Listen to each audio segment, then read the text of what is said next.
Okay, so it's kind of a weird way to start off this whole podcast, but we recorded this first episode right at the tail end of 2019, and we've just received news that Neil Peart, the long-term drummer of Rush, passed away from brain cancer.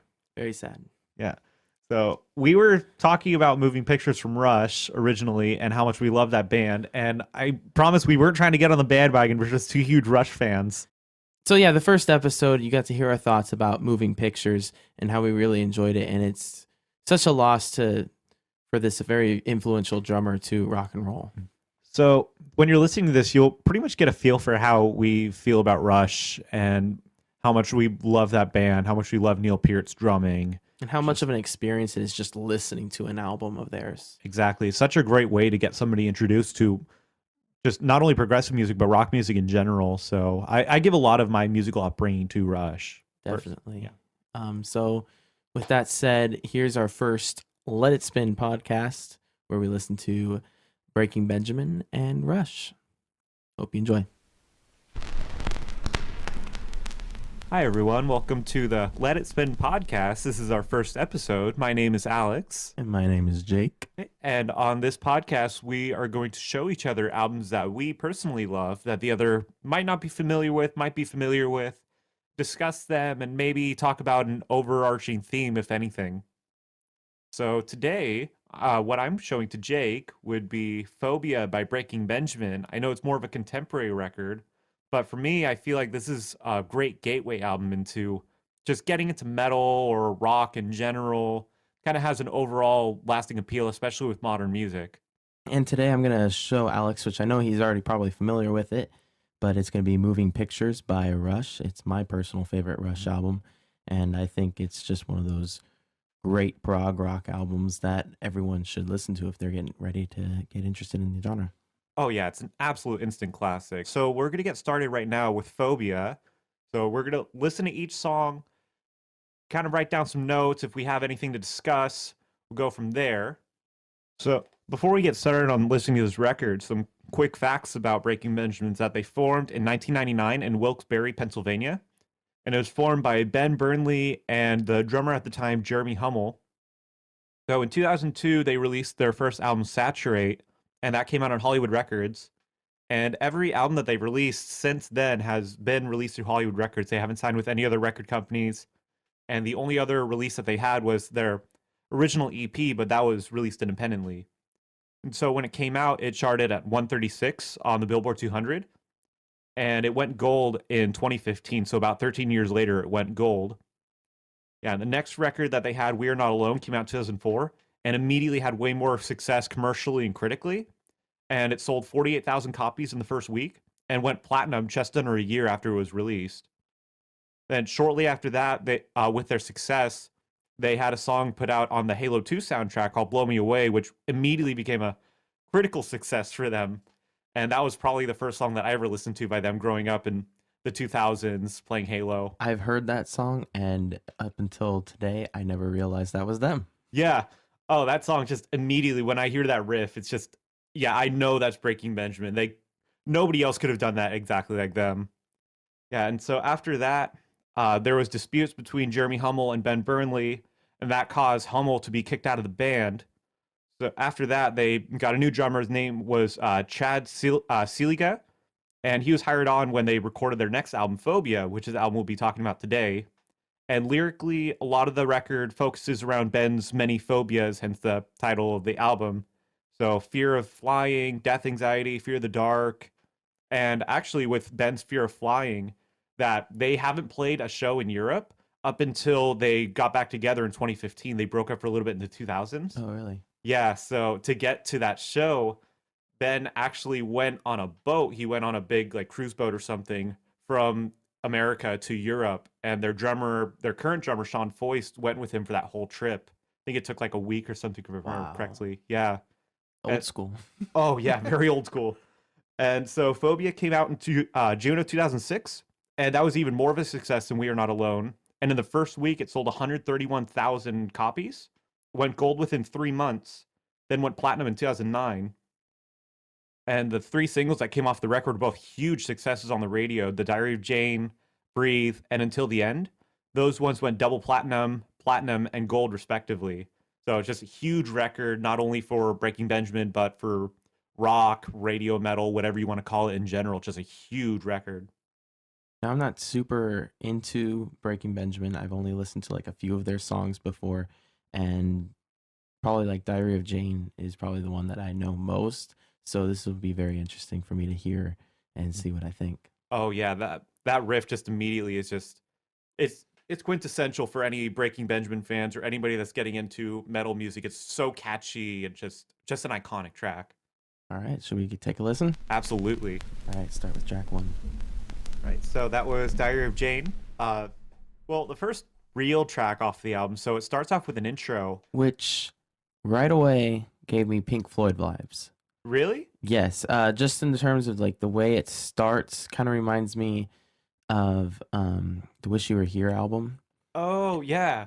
with the kind of like the door opening and stuff. And it's, I guess what I got from it was it sounds like they're in like an airport or something. Yeah. And is that dealing with his fear of flying? Yeah, I guess you're right. I didn't really think about it like that. Now just reading up on the album again. Yeah, I'm pretty sure that that's what they were going for. Because I hear like a stewardess something saying like fasten your seatbelts and stuff, and it's, I don't know, just the way like the guitar is in the background, it just gives me Pink Floyd vibes for some reason. Yeah, definitely. And there were some interesting guitar effects at the beginning of it too, before it kind of didn't really fully just blow musically, but it there was something in the guitar that I thought was really interesting, almost like wah-ish in Was a it way. maybe a phaser? Yeah, it was some kind of phaser. Yeah. And actually, what's cool is that every record since Phobia has had an intro song and an outro song. So every record since then, so Dear Agony, Dark Before Dawn, Ember, everything has an intro and an outro. Interesting. Try to keep it like in the same cohesive center, I guess. Exactly. And I don't really see bands that do outros anymore. Intros are more common and interludes are really common, but outros are just something that it's like,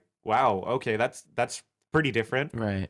Yeah. And so the song Diary of Jane itself is just, like I said, it's just iconic. The song is just, you know it immediately, especially if you're familiar with rock music or Breaking Benjamin in general. Right. And I've heard that song before, but with headphones on, I really grew more appreciative of the vocals in the chorus, the Oh, yeah. harmonizations going on. I think that was fantastic. Oh yeah, and especially the drumming by Chad Saliga. That especially in the bridge, I was hearing a lot of really subtle ride hits and splash cymbals in there. And I know he's a very technically proficient drummer, and I've seen a lot of videos of him playing the Breaking Benjamin songs, but I didn't realize he was doing all those subtle things in there. It was fantastic. It was really great. Yeah, and especially in the verses, what I really like is that there's almost like polyrhythm chugging. It reminded me almost of metalcore in a way. It does, yeah.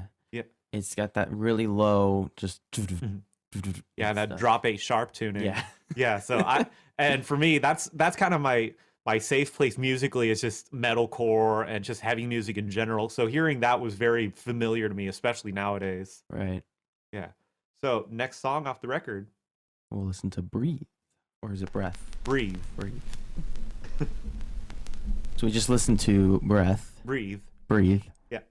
I messed up again. Okay. I thought the intro was fantastic, and I actually Yes. liked this song more than Diary of Jane. Oh yeah, I definitely agree with that one. It's super catchy and it feels almost more atmospheric. Like what I liked in the verses is that, no pun intended, it let the bass breathe. Yeah. And I'm just naturally a bass player, and so hearing that, I'm all over that kind of stuff. It sounded like there was a part right before the first chorus where they just let acoustic guitar play Mm-hmm. with the vocal, and I thought that was brilliant. Yeah. And then the other part which really stood out to me was right after the second chorus when it goes into the bridge, the drums with the tom fills and stuff playing. Yes. I thought that was brilliant. Oh yeah, and I always feel like that Ben is an underappreciated singer too, because there's so many great harmonies in there that I believe he's the only singer in the band, or at least at the time he's the only singer. So he did everything in studio himself. So any Gotcha. harmonies, main vocals, that was all him. Hmm. And especially the high harmonies in the pre-chorus and when he belts right at the end of the bridge. I'm just a sucker for that kind of stuff. And Yeah. yeah, he's It was fantastic overall. fantastic song. So far I'm really liking this. Oh yeah. So next song is You. All right, let's check it out. So that was You. And honestly, I like that song and I've always appreciated it, But listening with headphones, I think, especially just all these songs in general, the songs sound a lot better with headphones. That everything just swells verse by verse, and I've always loved that. The production value is on key. It's there. Oh, absolutely.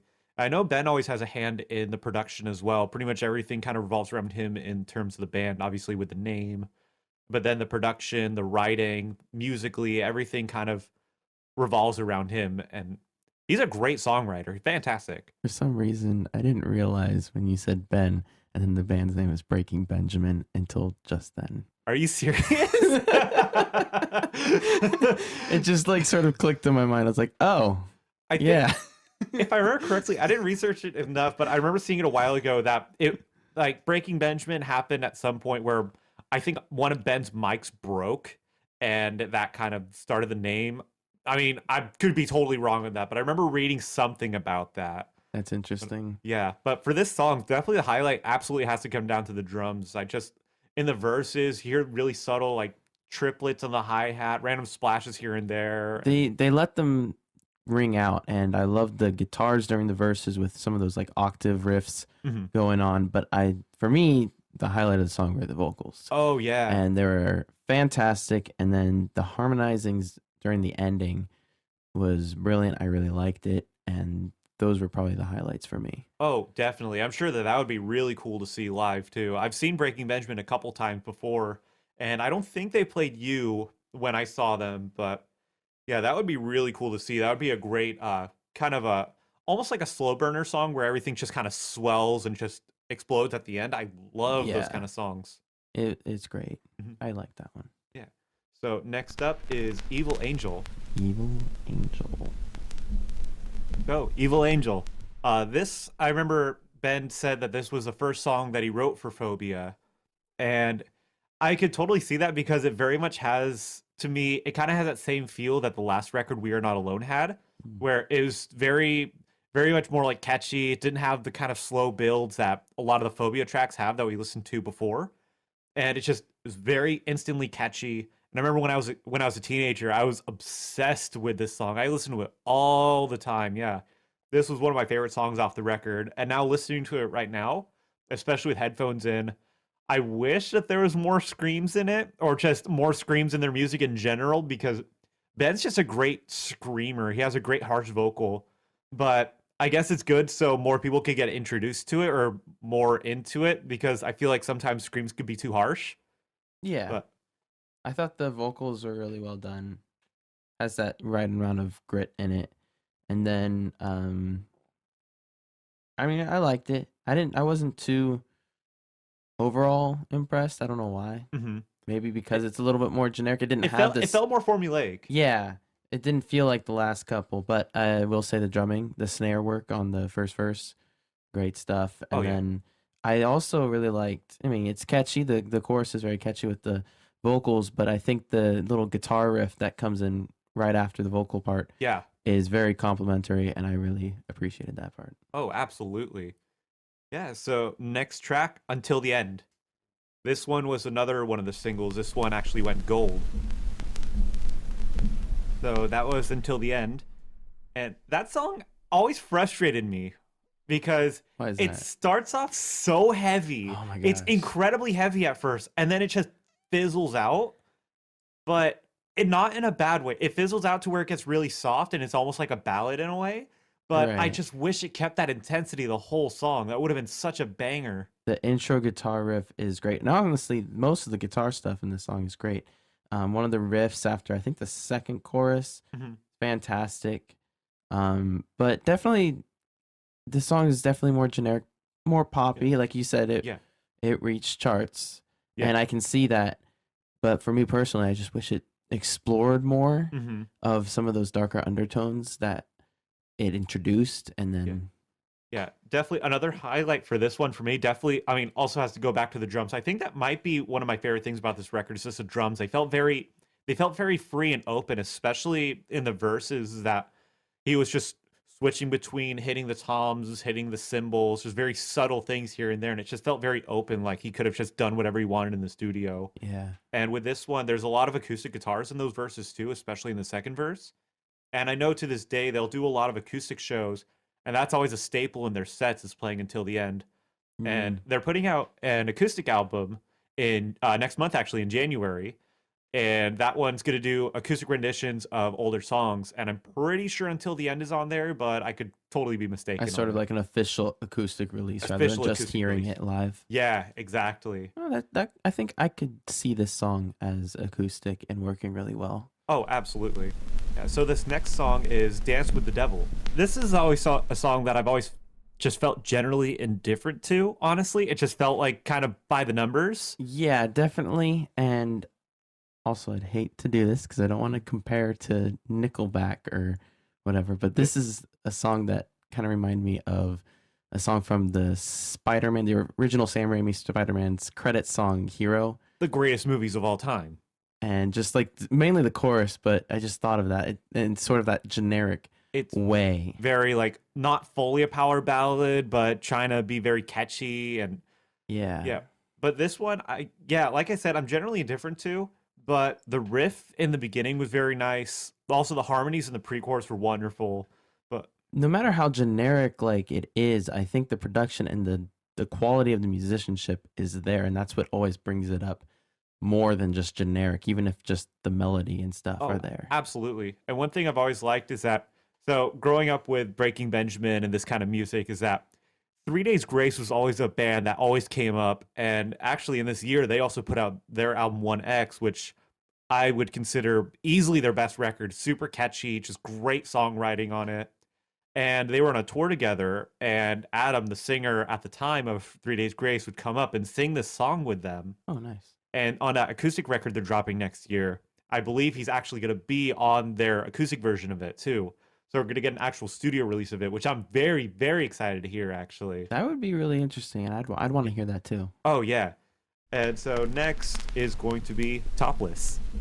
I hated this song originally when I first listened to it. I thought it was kind of obnoxious. Um, yeah, I listened to this one once before. Mhm. I didn't like it. I heard it again now. I kind of like it now. Yeah. Oh my God. I actually really, really like it now, though. And especially listening again with headphones, is that it feels way more of a fun song. It's not as dark. And also what I don't know when it was written. It definitely has the We Are Not Alone vibes of their last record. It just felt more fun, like just written as a song. And the like just everything about it is great. The guitar harmonics are Yeah. great. I felt like Uh, the guitar in general just felt like more like exploring, yes. like it wasn't like restricted at all. Just whoever the guitarist, I don't know the name is, but just felt like he was just having fun. Yeah, exactly. And especially in the bridge with that riff, and then it just swells into that scream that goes into that high Ooh, belting yeah. vocal. That was Oh my great. gosh, I'm a sucker for that one. Yeah, that's definitely became one of my favorites after listening to it again. So next up is Here We Are. If there's any song to compare to Nickelback, that would be it. I mean, the thing is, though, I really like this song. And I know it's kind of, I mean, lyrically, it's kind of by the numbers, but it's very, I don't know, there's something about it. I don't know if it's just like the vibe that I get from it or just the catchiness of it or something about it, but I just always like this song. I really liked it. Yeah. Um, Production wise, it's on point. I like the guitar solo. Oh my We gosh, haven't yeah. gotten many guitar solos throughout this album, Oh no. but the delay pedal on the guitar worked really well. I think it's because it's not too flashy. It's like just amount of musicianship here that just speaks for the song and what the lyrics are trying to portray. Exactly. And going back to what you said in the intro where you got some Pink Floyd vibes, Mm-hmm. I guess listening to that solo, I mean, I always hate comparing like a modern band to a band like Pink Floyd, but it definitely gave me those kind of David Gilmour vibes where it's just Yeah. you play the solo for the song, you make everything work for the song and not just shredding to shred. Right. Yeah. And I think everything just it worked as well as it could be. And Mhm. I've always appreciated this song personally. Yeah. Yeah. Great. So next up, Unknown Soldier. Honestly, that's probably one of my favorite Breaking Benjamin songs of all time. It's just every instrument in that song just works perfectly together. Just the chorus is great. The guitars are amazing. The drums are wonderful. Everything about it. I can't say anything bad about this song. I just love it. I really liked it, and I like the writing lyrically Oh yeah. is pretty brilliant. I like it. I like the story that it portrays and everything. Exactly. It felt like, I mean, I'm sure based off the song title and the lyrics, it definitely has to relate to the armed forces in some way, shape, or form. But just something about it just felt very real. I Mm-hmm. guess it just felt very real and very honest. I mean, I'm sure that none of them served, but I mean, it just felt like a very good support song of the armed forces, if anything. Yeah. But musically, it's wonderful. I think it might be one of my favorite songs musically on the record. Right. Yeah. I'd put it up near the top. Oh, absolutely. So next song is Had Enough. So this one, I kind of forgot how it went at first. And then when I was listening to it, I was like, okay, yeah, I remember this one now because I would sing the chorus all the time when I was in the car. Mm-hmm. Yeah, whenever I drive in, I don't have people with me, I kind of sing because I feel like I'm tone deaf. But this song, I've always really liked the chorus, but musically, listening to it now, it almost reminds me of a mix between Breathe and Evil Angel, kind of. Yeah. That, I mean, the songwriting is really good on it, but it's just the chorus on that one that really sells me. Yeah. Yeah, I didn't have much to really go with it. Mhm. It sounds like a lot on the other songs on the Yeah. record. Nothing really stuck out at me like this is another one Yeah. to really listen to. Yeah. And I think probably my favorite part, I mean, other than the chorus, one thing that kind of stuck out to me, at least now listening to it with headphones, is that the lead guitar is very subtle in the last chorus. Mm-hmm. And I've always, and I think I've appreciated that now, is that just the little subtleties of this record is always something that I really feel like kind of stand out now. Yeah, and especially on this song, like you said, like each time they do the chorus, it's not exactly cookie cutter the same. Mm-hmm. Each chorus they seem to always add something new to it. Yeah, exactly. And that's always something that I've appreciated with artists like this is that there's so many bands that kind of just do the same thing, cookie cutter, verse, chorus, Right. but they're changing up enough to where you're aware, okay, maybe this isn't the same exact thing over and over again. Right. Yeah.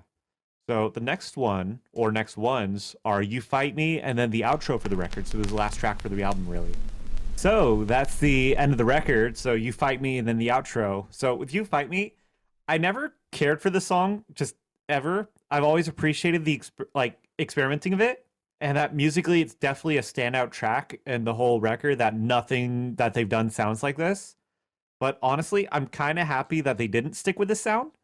Yeah, the intro, the first half of the song is totally different than the rest of the stuff in the album. Oh yeah, It's definitely like heavily synthesized drums and everything. I liked it once it got back to where it was. yeah. When it comes back to what we kind of expected from the previous part of the album. I like the piano. That's a nice touch. I yeah. don't think we really heard any piano earlier, at least not in the forefront. And Yeah. this was here in the forefront, and I thought that was a really good touch. Oh yeah, completely agree with that. The biggest thing I think that I disliked about it was the chorus was kind of underwhelming when everything swells in. It's just this is how it's gonna Yeah. end. That's kind of And that's kind of like, this is how it's going to end. It's the last song on the album. that was probably intentional. Yeah. So then the outro was honestly it was a really good parallel to the intro. Is that this it was the music swell that I was looking for. Yeah, it totally, I felt, captured the whole album Oh yeah. in there. And I really like, I don't know if you heard it, but that very slight violin Yes. that plays probably near the end. Mm-hmm. It's great. Oh yeah, and it definitely felt like they were having fun. Right near the end, they had that weird kind of just experimenting, just random distorted instruments and guitars and just random stuff going on. I felt like at least in the studio, it'd be a thing that they'd have fun with. Oh, They just get to definitely. do whatever. So that's the whole album. As a whole, what do you think about it? I liked it more than I thought I would. Mhm. I think the beginning had more of a stronger output. In the middle, it kind of Yeah. iffy. And then, I don't know, I think the beginning was probably the best. Yeah, definitely where the singles were at the beginning. I'm pretty sure that that's what they were going for to get all the singles at the beginning, and then everything else is that the really hardcore fans are going to appreciate more. Yeah. Is that if you want to get everybody into it, put the singles right at the beginning. And I think that starting off with Diary of Jane could have been the best possible move that they've done because it's a great album starter, but it's just a great song in general. And Definitely. that's a song whenever I see them that's a song that people lose their minds to. Everybody's singing super loud and you know that they still appreciate that song, I feel like. But I would say Diary of Jane, Breathe, and Unknown Soldier are probably my favorite songs on the record. It's just They're just all fantastic choruses, great musically, great vocally. Just overall, I really enjoyed this record. It's not my personal favorite from them. I do like Dear Agony more, but I feel like this one had more of an impact on the musical landscape that they were in. Okay, yeah, yeah, and then the ones that you mentioned definitely highlights for me. I really liked You Hmm. and Breathe, and surprised that I like Topless. Really? Yeah, I was very surprised on that one too. So, but overall, it was very. I really enjoyed listening to it. Hmm. If you had to give it a rating, what would you give it? If I had to give it a rating, I think I'd give it about a 7.6. I thought, I mean, it's not something I generally listen to, but I did enjoy it. Yeah. Yeah, I give it about an 8.3. Oh, nice. Like I said, it's an album that I've always appreciated growing up, but it's definitely not my favorite. I feel Hmm. like on their later record on Dear Agony that they really fine-tuned what they were working with, especially with the slow burners and just overall everything was just very tight and just that's where it should be. But this is kind of a good transitioning album from the very straightforward songs that they had with We Are Not Alone to the more atmospheric song, I guess, Hmm. on Dear Agony. And this was trying to kind of like a middle ground. It's almost like a transitioning period, it felt like. But Gotcha. definitely their most successful commercially. So yeah, I still like it. Well, we'll have to hear the. What was the next one? Dear Agony. We'll have to. I'll have to listen to that sometime. Oh yeah, I couldn't recommend that album enough. Every song, honestly, I'd probably give that album like a 9 or a 10. It's Nice. just a great record. That's awesome. Yeah. All right. So, This would be where we would have a sponsor if we had one. But since this is the first episode of this whole thing, and please sponsor us. we're gonna leave a 30-second pause for where 3, 4, 8, 9, 10, 11, 12, 13, 12, 15. 12.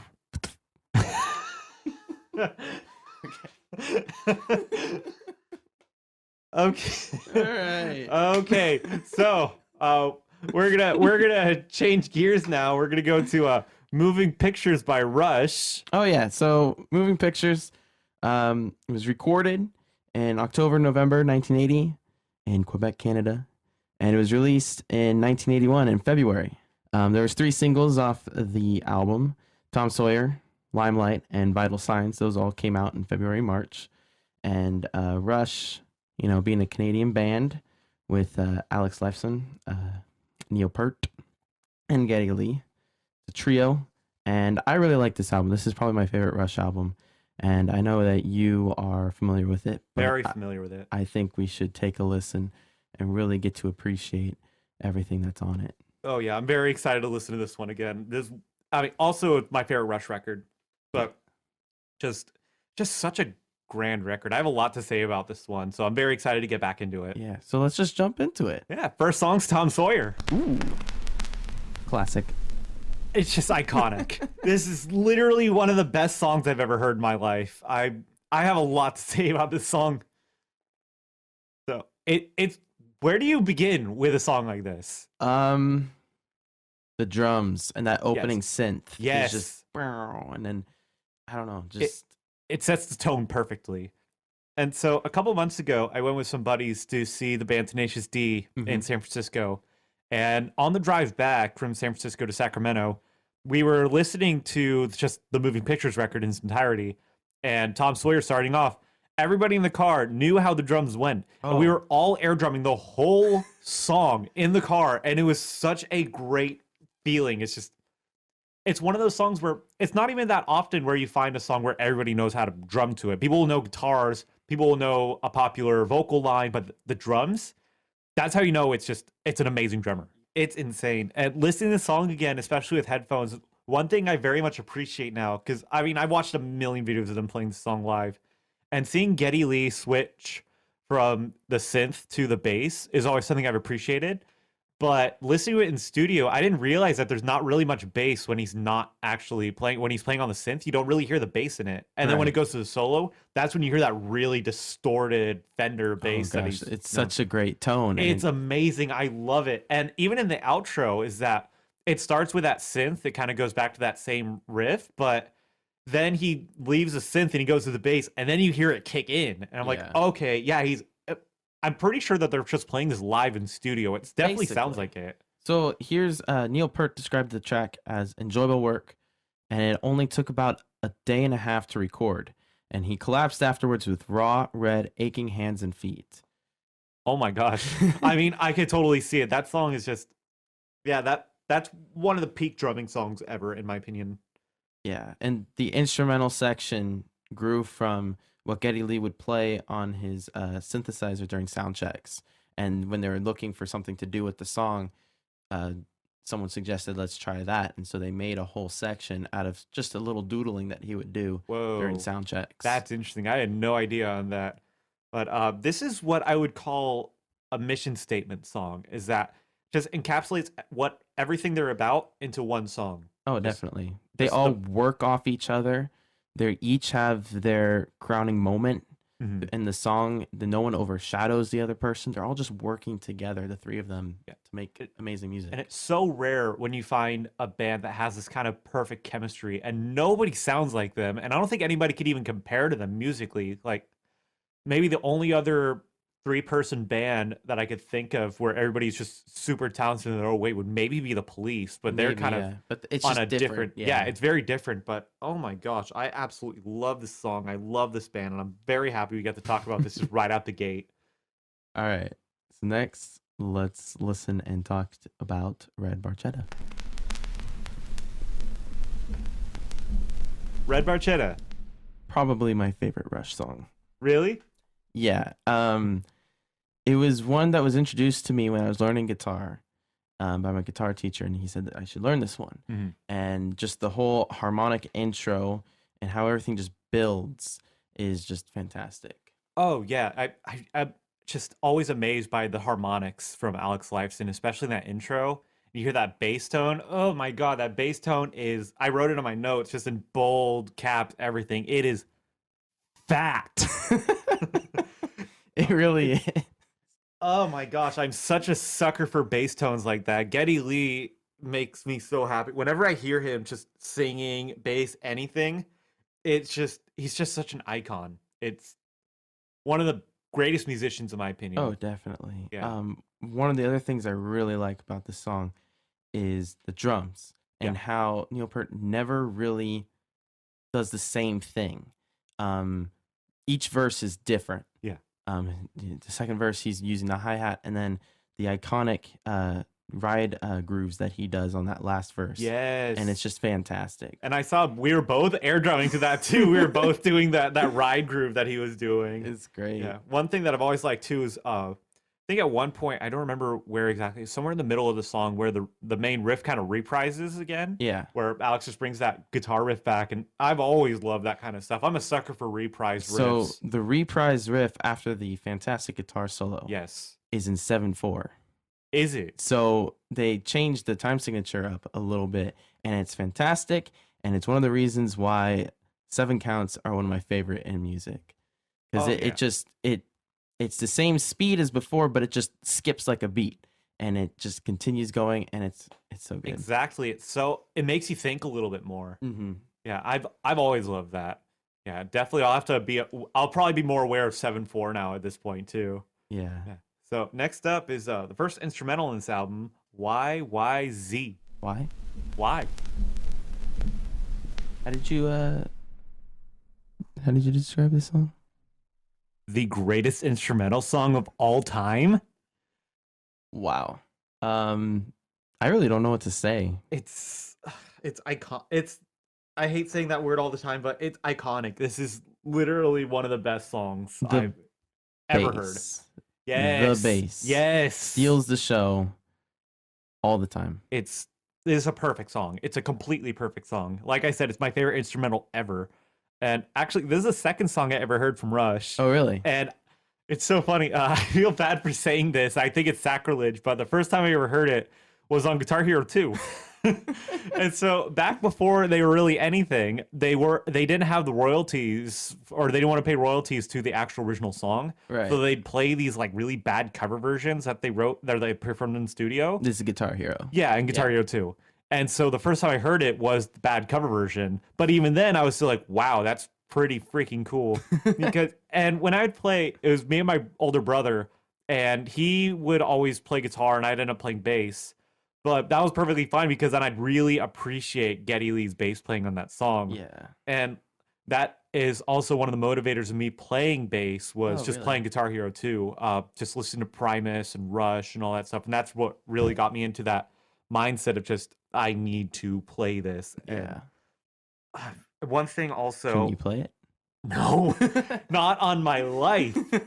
So one thing listening to it now that I just loved about it is right at the end when they go back to that riff and they play the pinch harmonics. Oh, yeah. It's not just the center harmonics. Oh my god, the pinch harmonics are just crazy on this song. Yeah. And just everything about this song is just perfect. I feel like I'm just repeating myself at this point by saying how much I love it. The guitar solo is fantastic, but what I really like is it going into the synthesizer section. Yes. It lets everything just breathe for a second. It's been so intense, and then just like, let's listen to it for a bit. Yes. You know? And Exactly. it's not too long. The song overall is not too long, not too short. It's pretty much perfect. Exactly. So do you know why it's called YYZ? No, I have no idea. Isn't it like the airport or something like Yeah, that? so yeah, it's Toronto International Airport. That's the airport code for it. And then they that beginning is Morse code for YYZ. Oh, really? What the heck? That's so But like weird. sped up, and they like so I think the dashes are like 8 notes, and then the dots are 16th notes. So that's how they started that whole beginning with it. Whoa, that's awesome. I had no idea on that. But yeah, and that's one thing that I've always appreciated with, especially on this record, is that they know how to perfectly fade just parts together, solos to bridges and anything like that. And speaking of that, one of my favorite songs from Rush ever that also does that. Up next, Limelight. Limelight is one of those songs that I don't care how many times it gets played on classic rock radio, I will still listen to it. Honestly, it's probably my top 3 favorite Rush songs ever. It is every song so far on this record is like a perfect 10 out of 10 track. Every single song. And this song is, oh my goodness, it's just such a perfect song, not only for Rush fans, not only for prog fans, but for people that just like rock music in general. Like you're saying, it gets played on classic rock all the time. It is just so perfectly catchy. Yeah. And it's still technical enough that anybody could get into it. And just it's so wonderful. Probably one of the best guitar solos as well. And it's like, it's not inherently flashy. It's flashy when it needs to be, but it just lets those notes ring out. And my favorite part, and I think I saw you, was the end of that solo where it just like rings, and then everything just slowly comes in behind fades it. back in. And that's what I was just saying before we started listening to the song as well. It's a song with a perfect fade. And honest to goodness, that is probably my favorite moment in any Rush song ever. Right there. I listen to that, I get chills every single time. It's so good. It's such a perfect moment. And oh my gosh. Also, one thing I'd like to note as well, because we don't have any videos recording us right now. Every song we've listened to so far from this, we've both been air drumming it. Every single song. Yeah, it's just so perfect and it's so iconic. Those snare rolls in the second verse. Yes. So good. Yes. Oh my goodness. So Limelight, written by Neil Peart, is somewhat autobiographical, and it's his own dissatisfaction with fame and intrusion in one's personal life, and includes 2 lyrics that self-reference the band. So one, living in a fisheye lens, caught in the camera eye. Camera eye is the next song on the album. But then also the other line, all the world's indeed a stage and we are merely players, references the band's first live album, All the World a Stage. I had no idea on that second one, like at all. And I didn't want to say anything on the camera eye one. I felt like it might have been a reference, but it might have been too soon because that's the next song that we're going to listen to. But I have to read into that song a little more. Yeah, I love the lyrics in that song. And I just love albums and songs in general where they reference other songs, even if it's not just on the same album, but just like they kind of reference each other. It kind of Mhm. creates its own little like cohesive universe of Rush Exactly. songs. Exactly. Yeah, it's like a little kind of like a microcosm of all Rush songs. Yeah, Yeah, I love it. This song is just it's just a perfect song. It's if I give definitely. it a rating higher than a 10 out of 10, I would be giving it like a 12 or whatever. This is just a perfect song and I'm in a good feeling every time I listen to this It's song. so good. Yeah. So, next track. The Camera Eye. Great track. This one you really have to listen to it with headphones. It's great on its own, but to get the full scope of it, to get the whole kind of just universe of it, you really have to just focus in and just listen to everything in it. Because what I like about it is that it takes its time with the song, is that Mm-hmm. it builds a scene, it sets the scene musically with the instruments, and then the vocals just kind of feel like another instrument in it. It doesn't feel like that the song revolves around the vocals. It's just another thing that happens in the song. And that's something I've always appreciated. It tells a story, and unofficially, there's two parts of this song. The first part is New York, and the second part is London. And the lyrics were written by Neil, and it was about his observations after taking walks in those two different cities, and just basically paints a picture of how people kind of go about their daily life and stuff. And I really appreciated like how the synthesizers. It's a synthesizer heavy song, Oh yeah, first off, and I absolutely. really appreciate that. It's really cool, and I think it just fits with what the lyrics are saying. And like you said, the vocals are just another instrument here, and everything again with these Canadians, these Rush people, Mhm. These Russians, if you may. they do so well just working off each other, and it's Exactly. fantastic. Yeah, and when you were mentioning that two-part New York London thing, that got me thinking about it. Just listening back to the song, is that that first part I could totally tell would be a New York thing because it kind of feels a little bit hectic. Is that it feels a little more manic? Hmm. Then the second part feels a little bit more reserved. It kind of feels a little bit like mellower, I guess, not as Yeah, I intense. can see that. Hmm. Yeah, and so that's always something that I've really liked about that song. And now, since you brought that to my attention, that's something that I'll probably be aware of every time that I listen to it now. Hmm. Yeah. So next track, Witch Hunt.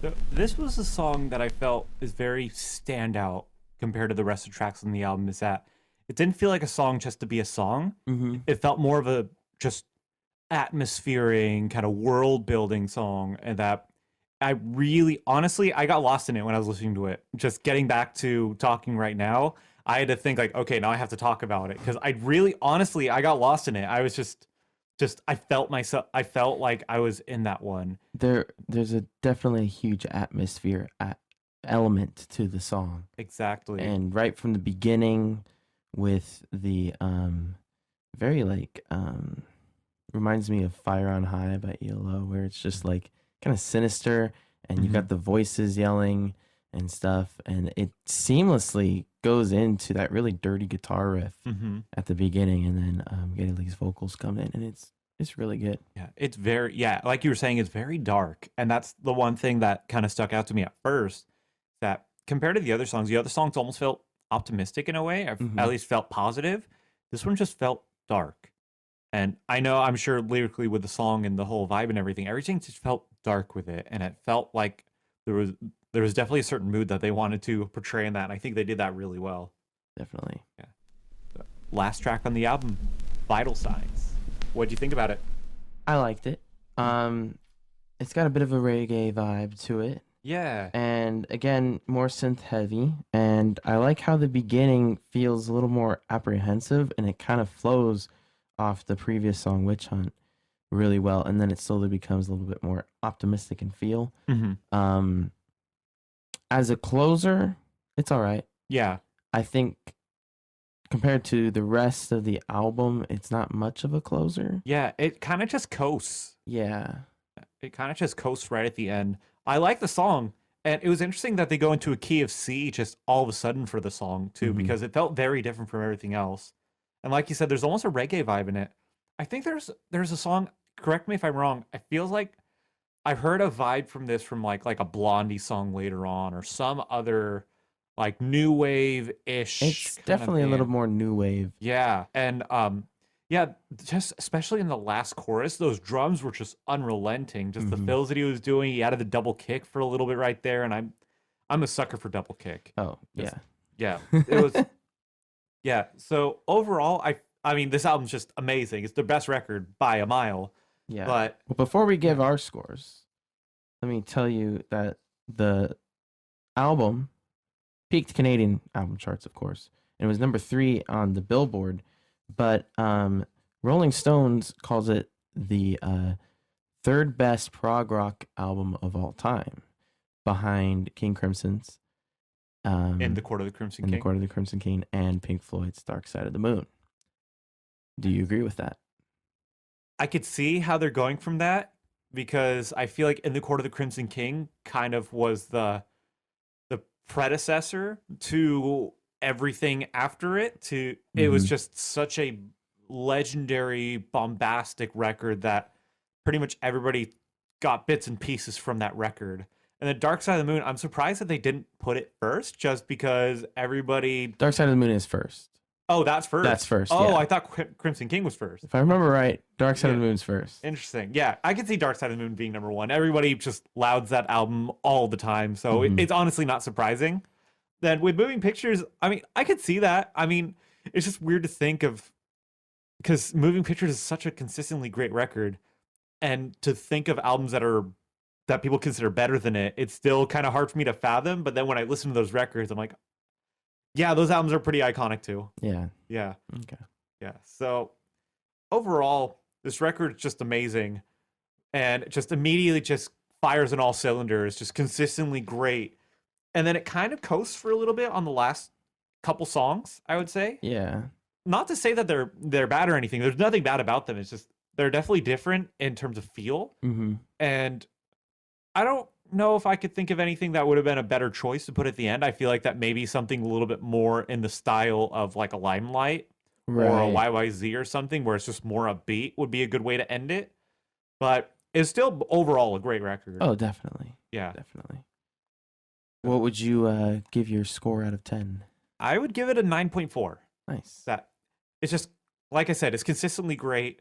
It kind of coasts, it kind of just fizzles at the end a little bit, but doesn't falter at all, I would say. But just it's just an amazing record, and It's- I could listen to it all the time without getting tired. Oh, definitely. Yeah, I agree. I gave it a 9.3, about the same. Yeah. But I think, I mean, standouts for me, Red Barchetta, YYZ, Limelight.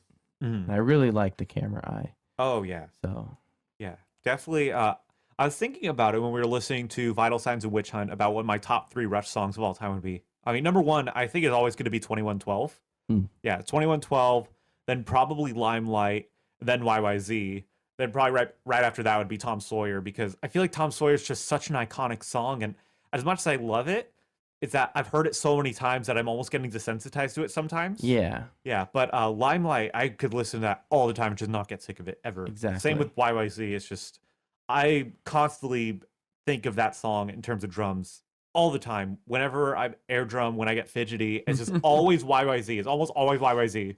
So I'm always gonna be listening to this record. I'm always gonna love this record. Yeah. And Rush is gonna be just one of those cornerstone bands that I'm always gonna listen to for the rest of my life. So that is our first episode of the Let It Spin podcast. I'm very excited to see what other albums we'll be talking about in the future.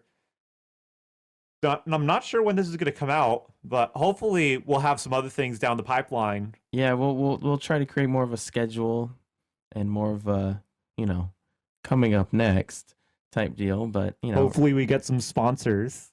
sponsor us. Raid Shadow Legends. Oh my god. Thank you so much for listening to the Let It Spin podcast, and we'll catch you next time. Yes, thank you very much.